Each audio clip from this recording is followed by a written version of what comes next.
அஸ்ஸலாமு அலைக்கும் வரஹ்மத்துல்லாஹி வபரகாத்துஹு.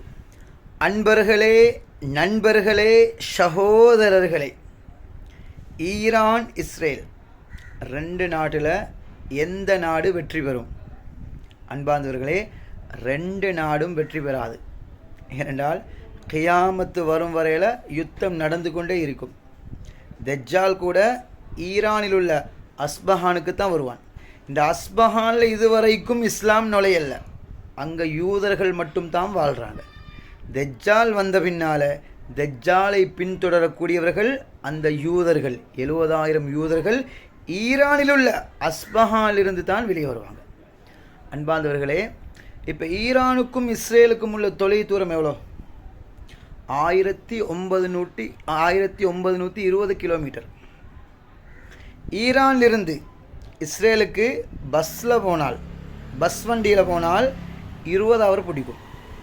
இதே வேகமாக ஓடக்கூடிய ஒரு காரில் போனால் 15 ஹவர் பிடிக்கும். இதே ஹெலிகாப்டரில் போனால் 3 ஹவர் பிடிக்கும். இதே ஃப்ளைட்டில் போனால் 1.5 ஹவர் பிடிக்கும். இதே ஜெட்டில் போனால் 1 ஹவர் பிடிக்கும். இதே ராக்கெட்டில் போனால் 1/2 ஹவர் பிடிக்கும். இதே ஈரான் இஸ்ரேல் மீது ஏவுகணை தாக்குதலை நடத்தினால் 15 நிமிஷத்தில் போகும். இதே ஈரான் இஸ்ரேல் மீது, அன்பார்ந்தவர்களை, ஹைப்பர்சோனிக் பட்டாவன் இந்த ஆயுதத்தை அனுப்பினால் வெறுமனே 3 நிமிஷங்கள் தான் பிடிக்கும். இதனால தான் இஸ்ரேலுடைய அயன்டோம் எதுக்கும் தடுக்க முடியாத அளவு ஈரானிடம் பலம் வாய்ந்த, சக்தி வாய்ந்த எவ்வளோ ஆயுதங்கள் இருக்கு. இப்போ இஸ்ரேல்கிட்ட கிட்டத்தட்ட 90 அணு ஆயுதங்கள் இருக்கு. ஆனால் ஈரானிடம் இஸ்ரேலை விட 10 மடங்கை விட அதிகமான அணு ஆயுதங்கள் இருக்கு. ஈரான் வெளியே காட்ட மாட்டாங்க. ஈரான்கிட்ட அடுக்கு பங்கர்கள் இருக்குது, அங்கே கிலோமீட்டர் கணக்கு ஆயுதங்கள் பதுக்கி வச்சுக்கிறாங்க. இதனால தான் அமெரிக்கா பயப்படுகுது. ஈரான் ஒரு அணு ஆயுதத்தை இஸ்ரேல் மீது போட்டால் முழு இஸ்ரேலும் அழிஞ்சு போயிடும்.